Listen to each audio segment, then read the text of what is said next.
তোমরা সংস্কৃতির দোহাই দিয়া বাংলাদেশের মানুষকে বোকা বানাবা। বুদ্ধিজীবীরা কাঠের খড়ম দিয়া পিটে তোমাদের মাথা ফাটায় দিবে বাংলাদেশের মানুষ।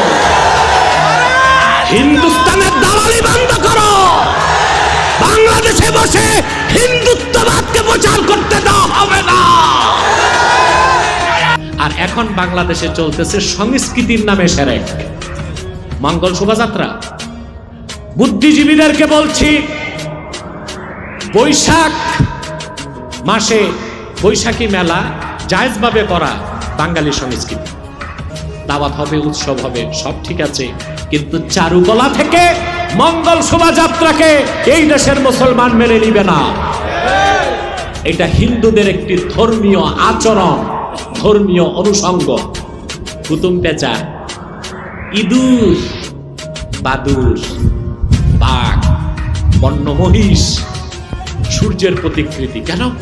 সূর্য হচ্ছে হিন্দুদের কাছে সূর্য দেবতা, ওটার প্রতিকৃতি। হিন্দু ধর্ম মতে পেঁচা হচ্ছে লক্ষ্মীর বাহন।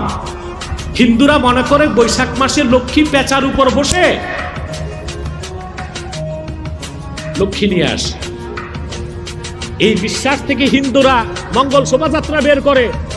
তোমরা সংস্কৃতির দোহাই দিয়া বাংলাদেশের মানুষকে বোকা বানাবা। বুদ্ধিজীবীরা কাঠের খড়ম দিয়া পিটে তোমাদের মাথা ফাটায় দিবে বাংলাদেশের মানুষ।